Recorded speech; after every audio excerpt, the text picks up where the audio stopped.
एक ऐसे दौर में यहां इकट्ठा होना पड़ा जिस दौर की खास बात यह है कि जिस पीढ़ी के पीठ पे इस शासन की लाठी सबसे ज्यादा जोर से लगी, आज ये हुकूमत उस पीढ़ी को अमृत पीढ़ी कह रही है और इस काल को अमृत काल कहा जा रहा है। आज जहां देश भर में लोकतंत्र का खुलेआम कत्लेआम हो रहा है, आज हमारे ये प्रोग्राम जंतर मंतर पे होना था, पार्लियामेंट स्ट्रीट पे होना था, लेकिन हमें यह प्रोग्राम करने की इजाजत नहीं दी गई। और इसके साथ साथ पिछले 10 दिनों से दिल्ली के अंदर किसी भी संगठन को किसी भी विरोध के आवाज को प्रकट करने की इजाजत नहीं है। और ऐसे दौर में हम देख रहे हैं कि किसानों के साथ क्या हुआ। किसान दिल्ली आकर अपनी मांग रखना चाहते थे और ये वही मांग था जिसका इन्होंने वादा किया था।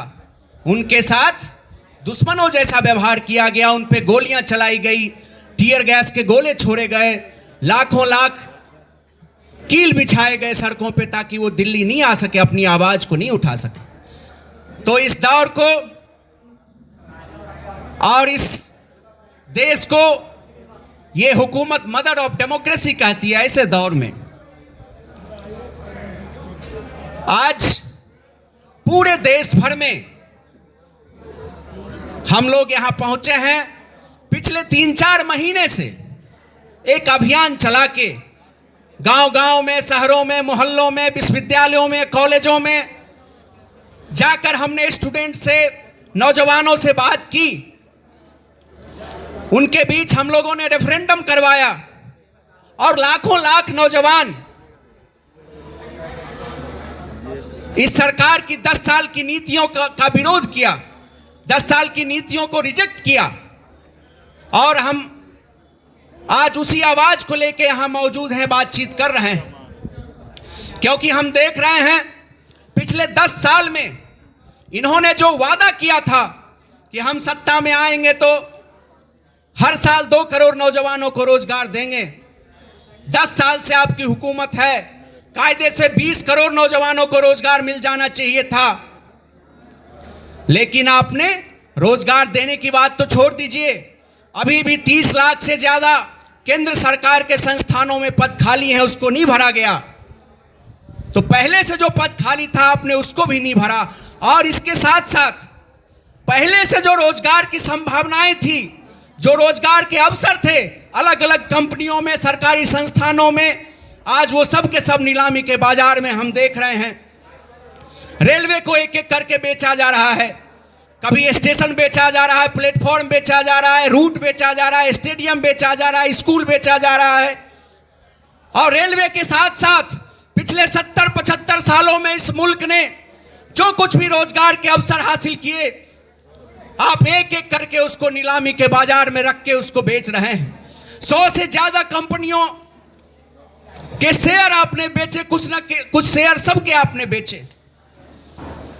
ये हकीकत आपके शासन की है।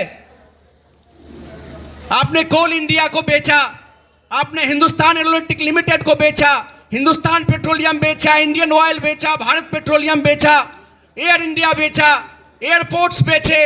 और पूरे देश में आप नौकरी देने का वादा तो करके आए थे, लेकिन आपने जो पहले से हमारे बीच अफसर मौजूद थे, आपने हमसे उसे भी छीन लिया। इसलिए साथियों, हम लोगों को गांव-गांव में जाना पड़ा, छात्रों नौजवानों के बीच जाना पड़ा, क्योंकि पिछले 10 साल की इनकी जो नाकामी है, उस नाकामी से तिलमिलाई हुई सरकार देश भर में जितने भी आंदोलन हो रहे हैं, अभी उत्तर प्रदेश में हमने देखा आरओ के अभ्यर्थी जो वहां पेपर लीक हुआ इम्तिहान का, उसके खिलाफ लड़ रहे थे, उनके साथ बेरहमी से उनकी पिटाई की गई।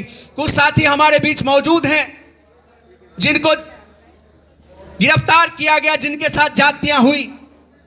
तो एक तरफ उन्होंने हमारे अफसरों को बेचा और दूसरी तरफ हम जब आवाज उठाते हैं, हम जब मांग करने की कोशिश करते हैं तो हम पे जातियां होती है, हम पे दमन किया जाता है।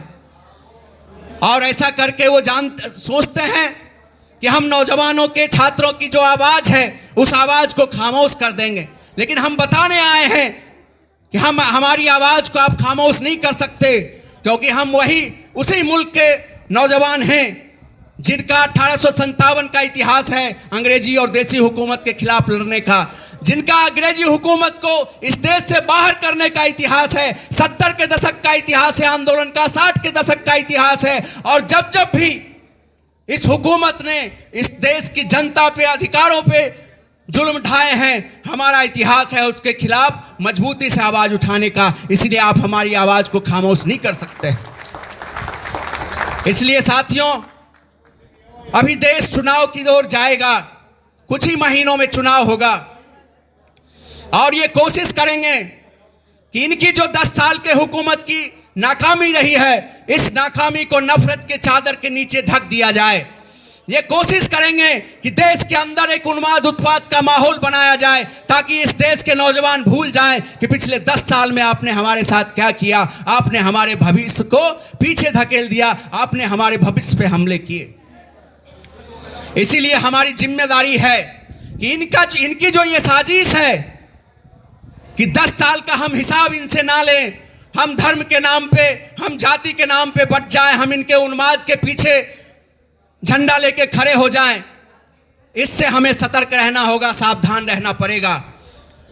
हमें नौजवानों को इनकी जो साजिश है इससे बचाना पड़ेगा। नौजवानों की एकता को कायम रखना पड़ेगा, नौजवानों की एकता को और मजबूत करना पड़ेगा, ताकि ये 2024 के चुनाव में जब हमारे गांव में आए, जब हमारे मोहल्ले में आए, तब हम इनसे सीधा सीधा 10 साल का हिसाब मांगेंगे और इनसे कहेंगे कि आप इस लायक नहीं हैं कि आपको फिर से गद्दी पे बिठाया जाए, आप गद्दी से बाहर होइए। और इसीलिए साथियों, आज के इस यंग इंडिया के इस रैली से, इस प्रोग्राम से हम लोगों को संकल्प लेकर वापस जाना पड़ेगा कि हमारी जो एकता है, पिछले 10 साल में हमारे ऊपर जो हमले हुए हैं और उस हमले का गुस्सा है, इस गुस्सा को एकताबद्ध करते हुए हम गांव-गांव में जाएंगे, छात्रों नौजवानों के बीच जाएंगे और ये 10 साल का हिसाब भी मांगेंगे, जवाब भी देंगे। और नफरत का जो इनका कारोबार है, नफरत का जो इनका दुकान है, उसका भी हम शटर बंद करेंगे। अभी हमने देखा इकोनॉमी पे इन्होंने व्हाइट पेपर लाया। छात्र नौजवान आंदोलन लंबे समय से मांग कर रहा है कि आप इस देश में पिछले 10 सालों में कितने छात्रों नौजवानों को आपने रोजगार दिया, इस पे व्हाइट पेपर लाइए। इसमें इनकी कोई दिलचस्पी नहीं है। इसीलिए आज हमको इस तरह का आयोजन करना पड़ रहा है। मणिपुर में हमने देखा कि वहां के नौजवान ये सपना देख के इनको सत्ता में लाया कि यहां के नौजवानों को रोजगार मिलेगा, लेकिन वहां आपस में ही नौजवानों को भिड़ा दिया गया। और आज जहां भी नौजवान इनके खिलाफ उठने की कोशिश करते हैं, वहां ये दंगा फसाद की खेती शुरू करते हैं और वहां चाहते हैं कि नौजवान 10 साल का हिसाब ना मांगे। इसलिए नौजवानों के हाथ में ये तलवार थमा के मुसलमानों का मोहल्ला दिखाने का काम करते हैं और ये हम आने वाले चुनाव में होने नहीं देंगे। 10 साल का हर हालत में हम जवाब मांगेंगे और इन्हें सत्ता से बेदखल करके रहेंगे। हम इस भगत सिंह के रास्ते पर चलने वाले लोग हैं, हम अंबेडकर की वारिस हैं। हमारा इस देश में तानाशाही हुकूमत के खिलाफ लड़ने का इतिहास है। हम आगे बढ़ेंगे, मुल्क को बचाएंगे और ये जो मुल्क को के संविधान को, मुल्क के लोकतंत्र को, धर्मनिरपेक्षता को खत्म करने की इनकी जो साजिश है, इनकी जो कोशिश है, इस कोशिश को नाकाम करेंगे। और 2024 के चुनाव में किसी भी कीमत पे हम इनको मुल्क के अंदर नफरत की इजाजत नहीं देंगे और सत्ता से बेदखल करेंगे। इनका हिसाब लगाएंगे, जवाब लेंगे, जवाब देंगे। बहुत बहुत शुक्रिया। इनकलाब जिंदाबाद।